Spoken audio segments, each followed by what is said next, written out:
Manchester City's 115 charges. It feels like it's coming to a head, and helping us find out exactly what is going on is the wonderful Stefan Borson. He is an encyclopedia when it comes to football finances, and we are going to be speaking to him imminently. But before we do, it's an honour to welcome Ade Oladipo onto the channel again. Ade, sir, how are you? Very well. I love this conversation we're about to have with Stefan. I've sort of worked with Stefan quite a lot. We've spoken about this Man City situation for what feels like years. So it's going to be interesting to see what Stefan has to say about it, because better late than never, but this is seriously late, isn't it? I mean, we're talking years. Yeah. This should have I been mean, it feels like the can has been kicked down the road constantly, but it also feels like it's coming to a head. And there isn't a better person to speak to about this than Stefan. But just before we bring him in, I need to let you know that this video is brought to you by HelloFresh. They are offering you 50% off of your first box and 20% off of your next 4 boxes. There are also free treats for 3 months using my code RJF50. Now, there'll be more on that later. Let's get back to business. So it is an honour to welcome in Stefan Borson. Stefan, sir, thank you so much for finding the time to join us on the channel. Really interested to hear what you have to say here. You are my go-to when it comes to this topic. And there's so much to get into. It feels like the conversation off the back of the overlap regarding the Manchester City 115 charges has completely re-energised everybody's interest in this topic. Where exactly are we at? Well, I think, I think the first thing to say is the reason for the re-energised audience for 115, I think, is probably a lot to do with what's happening on the pitch, ironically. I think we seem to get a situation where the further City away from the top of the table, the less people focus on the case. Clearly, when it goes to 2 points or 5 points with a game in hand, people are a bit more interested in when the decision's coming. So I don't think it's a big surprise that it sort of rears its head at this stage. And of course, look, there's the starting point is there is a massive question as to where the hell is the decision.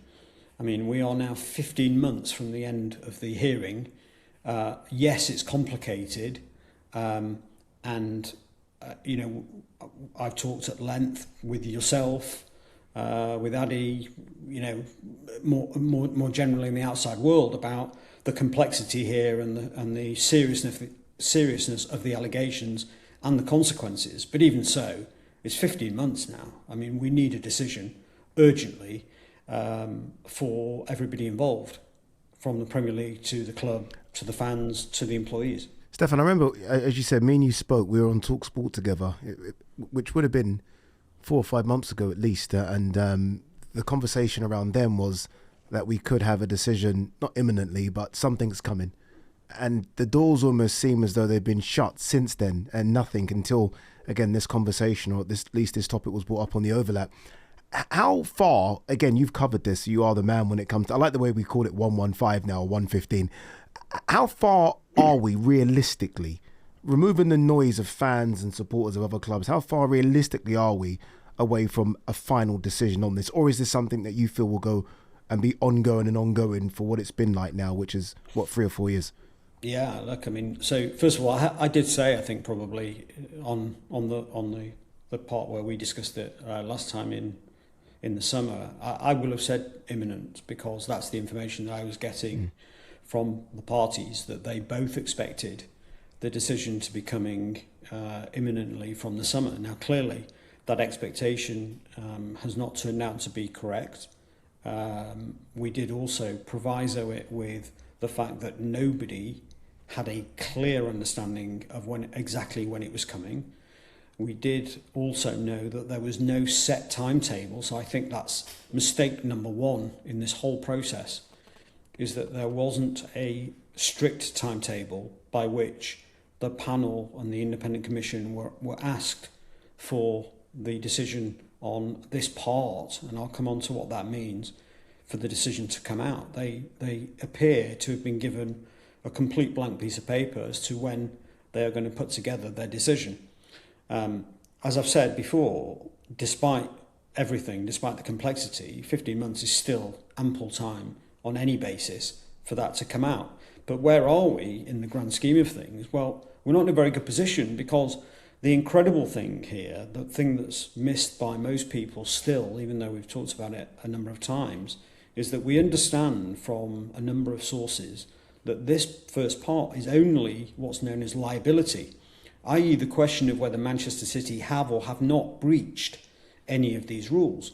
It is not the full all singing, all dancing, they breached, and here is also the sanction part of it, here is the punishment. So even when we get this first part, this liability part of the decision, even if City are found to have breached everything, they still won't be in a position to say, and the punishment is, drum roll, whatever.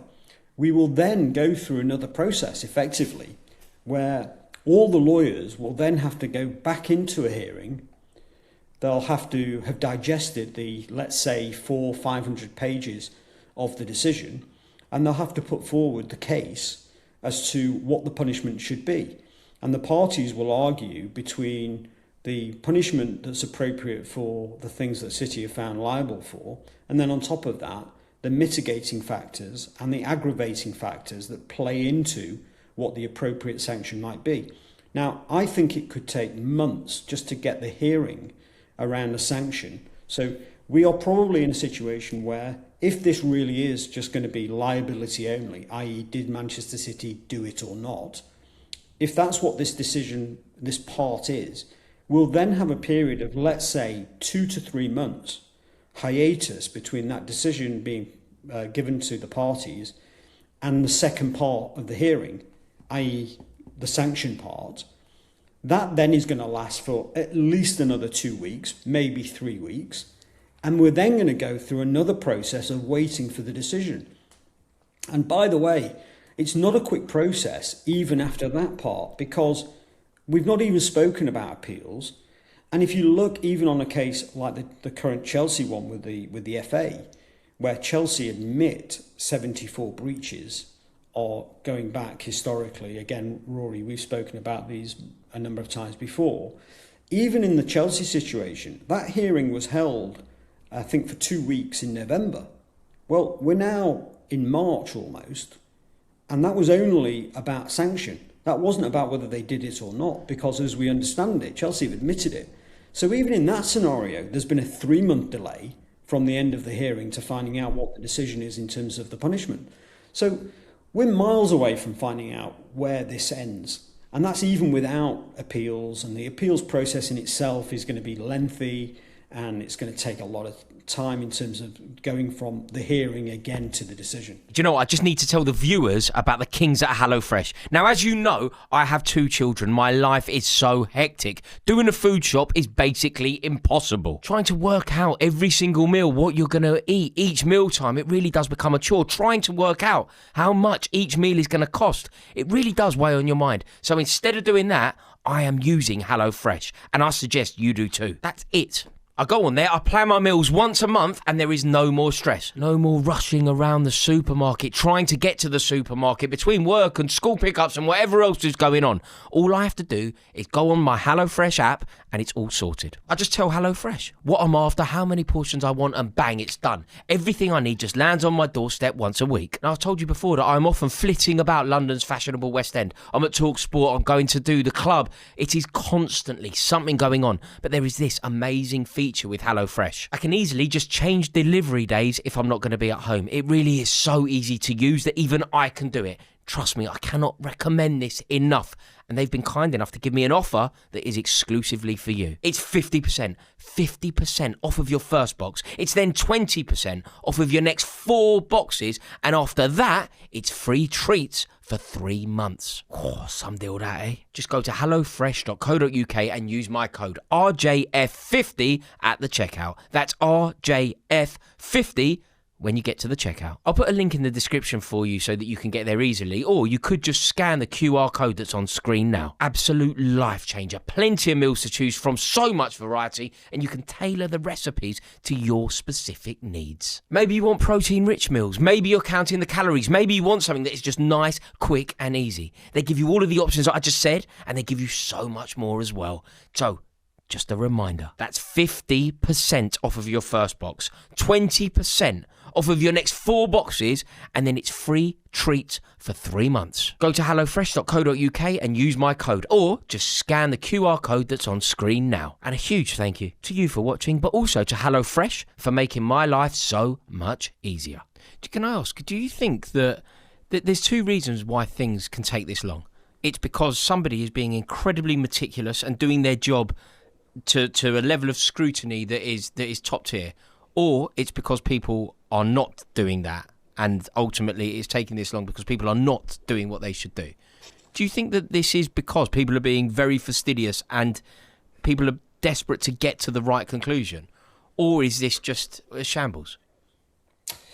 Well, it can be both. I mean, I think there are elements of it being a mess. I will say that. But I think you need to work on the basis, first of all, that the independent commission understands the magnitude of this case. I mean, we are talking about a decision that might be one of the most widely read quasi-legal decisions in the history of the world. I mean, there are not many decisions that will be read across the globe by interested parties in anywhere from Brazil to China, given the interest that people have in the Premier League. So people will pore over this document around the world. It has geopolitical aspects to it, clearly, because of the strength of the allegations against parties that are connected with the Middle East. So it's a very, very high-profile decision. The likelihood is that on the independent commission, we have at least one former Court of Appeal judge, perhaps a Supreme Court judge, previous Supreme Court judge, retired. So you've got very, very high quality lawyers in play. You've got a very complicated case. And they're probably also active on other things. I mean, you only need to, and I did this yesterday actually, just because I was interested in who might have been on the independent commission. I tried to look at what other people have been up to in terms of, because we know there's a judicial panel. It's got 15 or 16 people on it.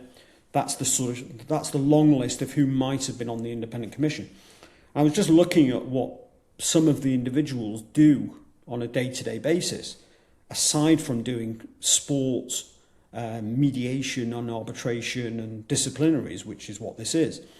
And if you've got someone like Sir Gary Hickinbottom, who is now the chair of the judicial panel within the Premier League. Now, Gary Hickinbottom, Sir Gary Hickinbottom, who is a former Supreme Court judge, I think, or Court of Appeal, but very, very high-profile former judge. He's also involved in the Post Office. He's also involved in the Post Office inquiry. He's also involved in something I was reading about the Welsh Government.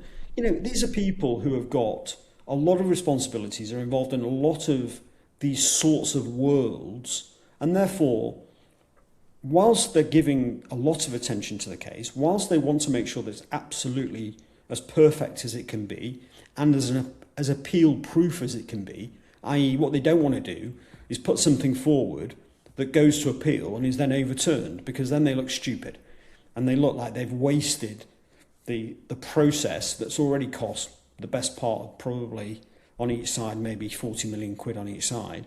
They would look stupid if they then come up with the wrong decision. So I think part of it is about being meticulous. Part of it is about the profile of the individuals who are involved. Part of it is about the complexity.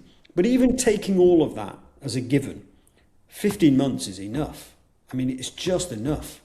Stefan, does it, on a very, I guess, simplistic way, is the Premier League powerful enough? And it's a strange question to ask because you look at the behemoth that the Premier League's, but are they powerful enough to really go head to head with the might of Man City and what's behind Man City? Because there are some times when I look at this and I feel like it makes the Premier League look weak. And I think we know the power that Man City have, the financial power they have anyway, and how far they're willing to go because of the power they've got. Is the Premier League strong enough to really go toe-to-toe with Man City in this case? Yeah, well, to be honest, I look at it the other way around. So, first of all, they're strong enough because they did it. They charged them. They took them to a hearing. They did ignore any sorts of elements of external political pressure. And they did ignore also the commercial reality of taking one of your most successful clubs over the last decade into a process which is still ongoing, has lasted numerous years, and has called into question the integrity of the league over a decade. So yes, they are strong enough because they've done it. The evidence is there that they took them to the hearing itself. If they wanted to bury this situation, they would have buried it well before they charged them. So I think the first thing to say is that the Premier League has been strong. Now, they may well have been strong but misguided, because I think they've been naive, and I think likewise commercially they've made the wrong decision, because I think it's going to, whatever happens now, it's going to cause problems for them going forward. There's different scenarios either way. Either City win, in which case the Premier League are going to look very stupid, or City lose, in which case questions are asked about the last X number of years of the Premier League. So either way, there's a lose-lose situation for the Premier League. And then on top of that, again, just to reinforce that they are powerful, they've spent an enormous amount of money pursuing the case. And we know that because we see what their total legal spend has been over the last couple of years. It's leaked out via both also in the accounts, but also in various press articles, including in the Times. And it appears that they've spent something like 40 or 50 million pounds on the City case alone. Now, that's an extraordinary amount of money that's been paid for ultimately by all of the clubs. But it just shows that where you're in a situation where you have unlimited legal resource, and I'm not talking about City, I'm talking about the Premier League having unlimited legal resource, because ultimately all that happens is they take the top slice of the Premier League revenue and they pay for the legal fees, and whatever's left is then distributed to the clubs. So while City, of course, with their ownership and with the strength of the people who are involved, of course City also have enormous legal resources and have had to put those forward in this case. It's not to say that the Premier League has not done the same. And by the way, the Premier League did the same in respect of Everton. It did the same in respect of Nottingham Forest. It did the same in respect of Leicester. In each of those cases, the Premier League spent much more than the individual clubs. So it's a case of the Premier League being super powerful in a legal sense, having the best lawyers. They've got the best lawyers, they've got the best KCs. Both sides have got something like 5 KCs each, and about 3 other supports, and some of the best law firms in the country. It's not a question of arms. Both sides of this scenario have been well resourced, have had near infinite legal resource available to be deployed. They have deployed it, and then it's gone through a high-level hearing. So there's no question. I mean, people get this completely wrong. There is no question that the Premier League has shied away from the challenge and the battle here. They've done the opposite. In many ways, they've naively pursued a battle that they shouldn't have pursued. But people will obviously have a different view about that, depending on who they support. Stefan, you mentioned it there, that there are the two possible outcomes, that City win or City lose. You've obviously been given this case a lot of time. You've focused upon it. You are more informed on it than Addy and I could ever dream of being. Do you have a prediction? Do you have any idea how you expect this case to be resolved? My position hasn't changed since the very first day that we discussed it publicly. This is a case that's been presented as far as we know, and we are piecing it together. Remember, the only information that we've ever had from the Premier League is that list of charges, so we've had to piece it all together. But I'm pretty confident that we've got the right end of the stick in terms of what the case is all about. These are serious allegations made against the club and against individuals and against a number of third parties that stretches over 10 years.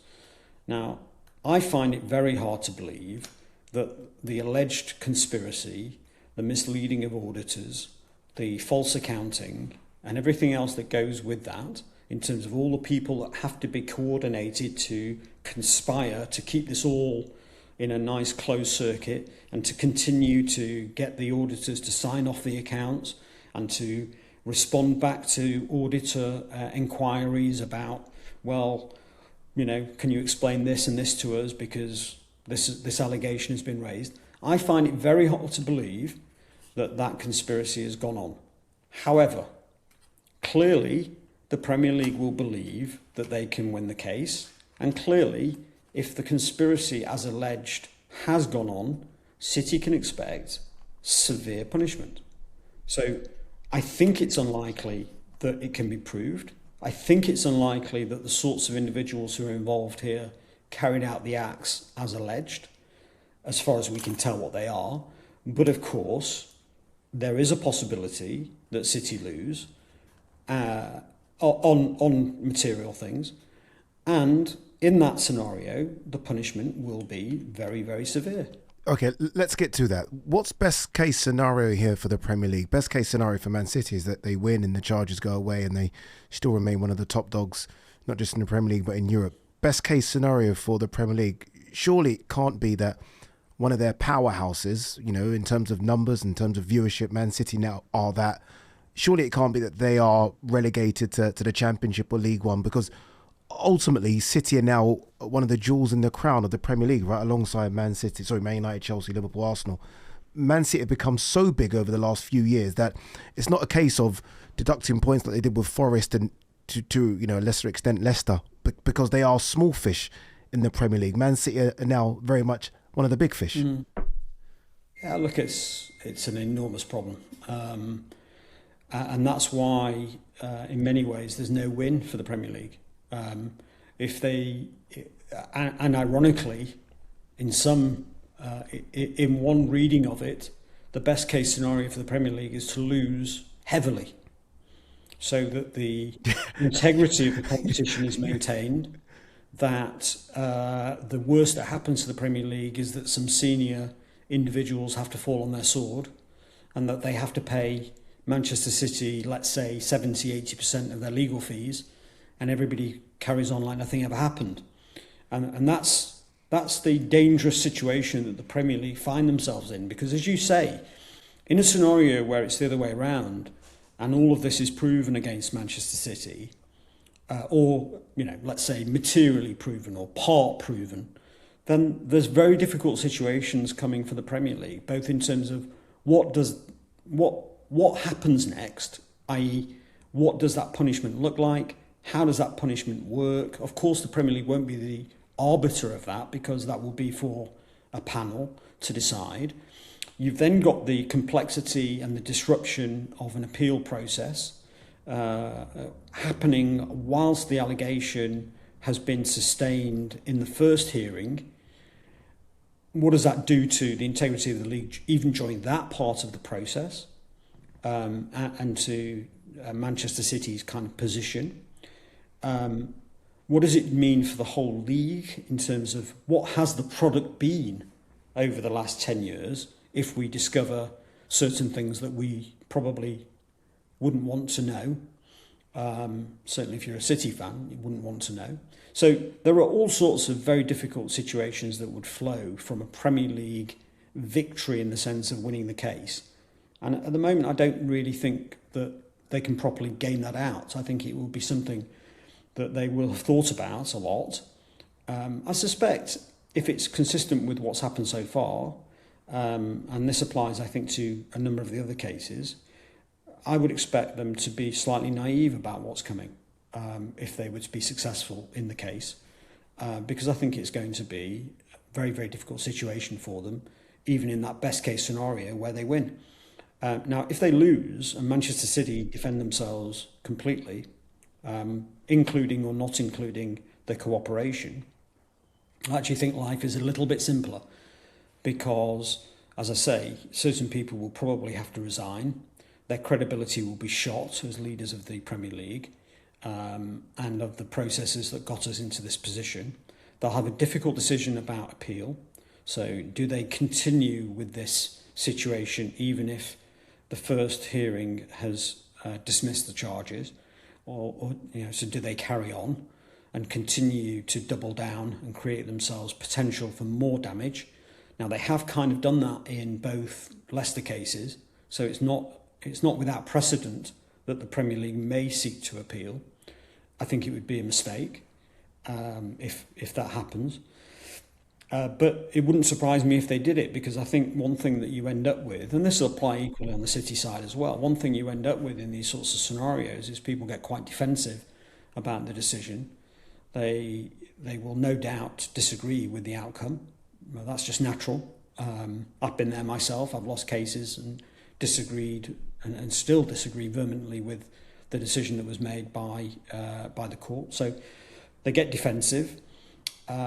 And the key then for the people at the Premier League side, if Manchester City win, is to try and keep a sense of perspective, to try and get back to being commercial, and to try and be objective in the face of feeling that they've potentially made a mistake, and potentially in a position where they made a very costly mistake in terms of the other club's money and the position of the Premier League. So look, there's a lot of complexity coming almost in any scenario. The only simple thing about City winning is that you look at it and, let's say the Premier League don't appeal, you probably, there's probably a discussion that has to happen about how much money Manchester City can receive by way of compensation for their legal fees. But in terms of anything else for City, and I certainly, probably the outside world doesn't see this, but in terms of the City fan side, City fans want, all sorts of defamation cases and unfair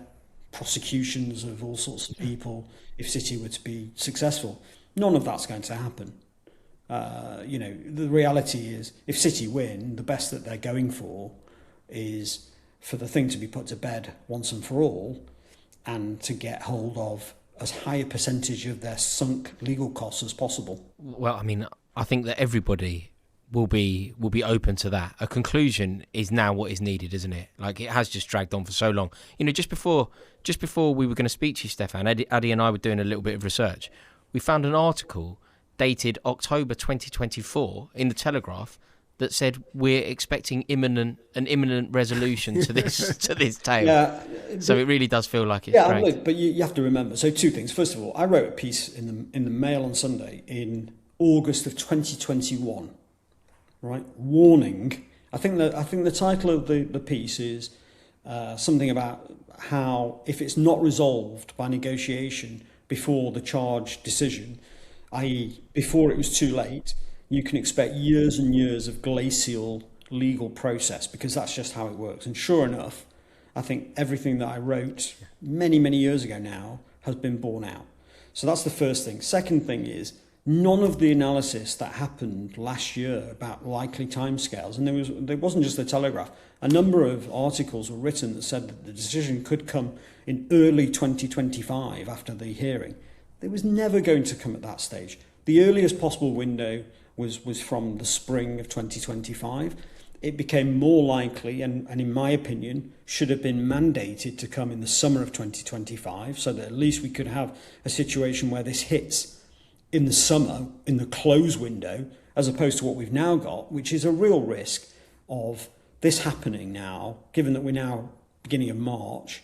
There's now a real risk that this initial decision drops bang in the middle of the title race.